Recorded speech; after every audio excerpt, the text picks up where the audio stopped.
Oyina ba ma cha na pay. Me no ba me judo. Na ba koze.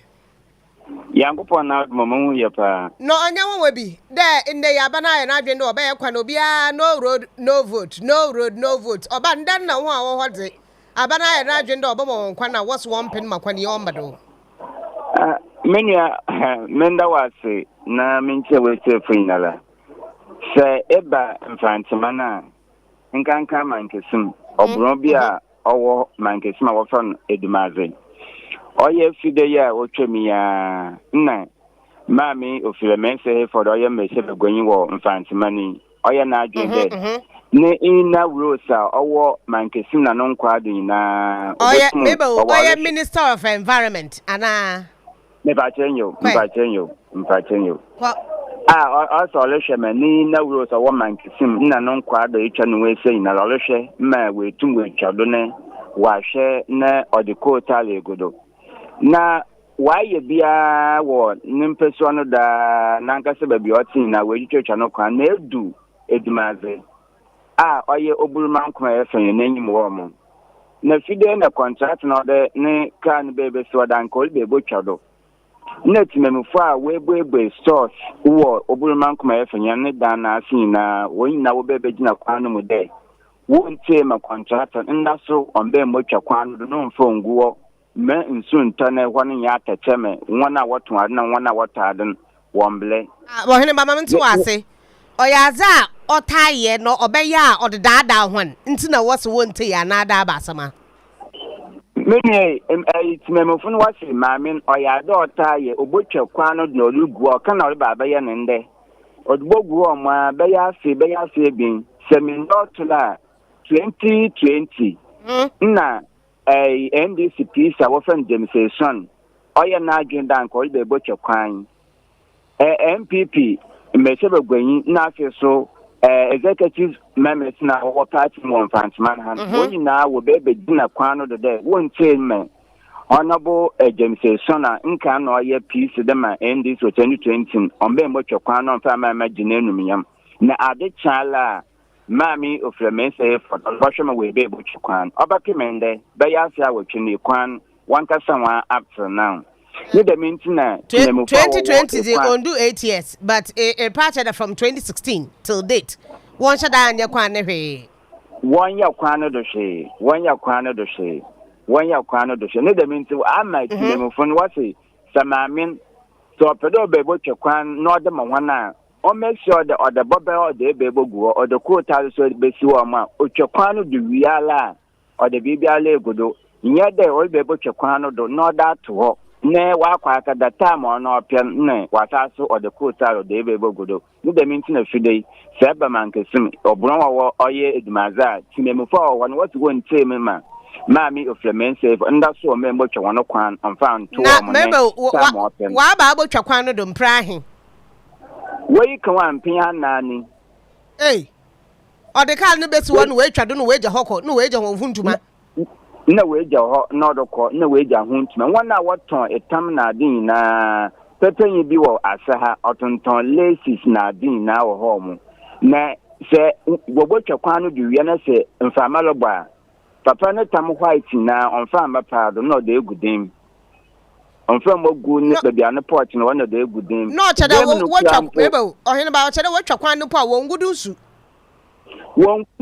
na guy bi wa ha on the way boutique wo enyima ha nti se huntuma no do so onam de ne nte no tonton nti huntuma no kwane dan no mu nti wa akwakoto Robert Tube na wa connect ama pipe nti ono na odi nsu odugugudo bosomo sana nga so otua ka nti ifida no amakwan wa akwan ma wa ye dem ejuma nti ekwan we ntwado still ana pain nala won twado nti ka no we ka no wade ko da bia wo fi bai ka na eje hoko me ba chen yo shudana de no ye yin wo bo hwenyo kra bo hwebe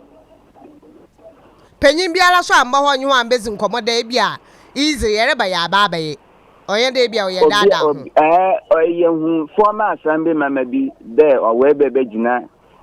timemufunu won ti na onye wale kasa na so mesma timemufunu wo bu efu ni nti akatuma monto wo ho obiala ankasa ma asema former assembly man no kan no right yenda wasan pay day nyabre na eyi menyim de ho a wote area mu ho ni ibi ben wa nche ye ni bi di nkomo na obi sole ye kwana ama wa nche nkonya asam nti na no wan did a miss form na me check there say binu ma be ho ma teacher na boutique run na ereka na asam na nipa na oton ntam de nche nkenei abana ore ye kwana ama wa ibia egboto abai ni wa hyeda de besi dupo a ekwan wo ya ebe fadu bi nta abedi ntina waze track abesi wo no obodwuru kwan no da ma ho kakra ma ho ato ade kwan no wa sai kra meni oba me timemufo ne bi wa ha mo se bisa kuru de bi ye ni wonzi nkomo enyo no jumezi na okodo wa ha onye efo ko wa ni enti abusua ye wo Mankessim yese brono bi de Edumadze Mankessim brono bi de Edumadze na aban de ka akosi wo in fact MP ne de ka wo mo na ese MP de ka akosi wo ye ya no abedwiri so ye ne mpre nan Antona mpacho menya timemufo ne bi wa ha mo kwa enyo munu aba ma cha na pay ya na bokoze na me na do bi aboko no obandan na abanze kale besi wo dwuru won kwan no da ma ho na was one penny Martin de ha mo nanga sana de by 2016 2016 wo ye do be ni he bankasa ho president NPA we no so obojo do da ma no so huntuma ye bre wa hada ma no so bankasa ho ena ye NPA ye nyanu ya ofo no hwe na so obojo do ne ye no so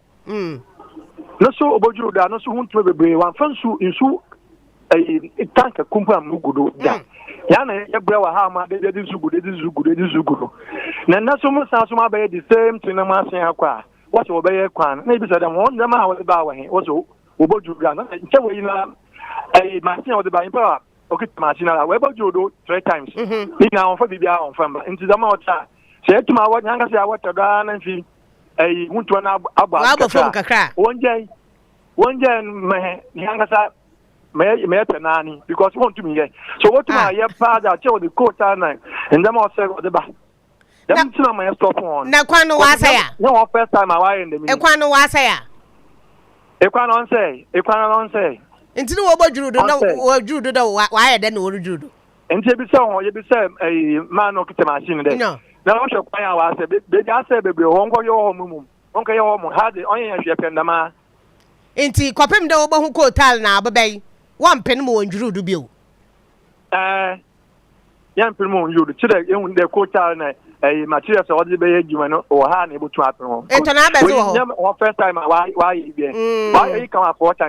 times wo bodwuru an we je hoko when we ja hoko na ha ya huntuma da ma o won fansu kumpon fo mogodo da bisa won da wanga sa da be na wo bodwuru mo din so ebogodo da nya na edin sugudo ye bibia nti oye wonja na mama ye to na abezo ho wo to aya nka won ye ndama 4 times eti ho ana eton bibi wo ho ba ja say eti ho ana eton bibi wo ho eti ya na eti what ho yo me da se papa na pay ai ba cho yo unu e bibe no ana na no ndi bimba yo me da se ana pay ai me nyo ba okay ya da se okay Onua 95.1 FM. Yeah, Junimo.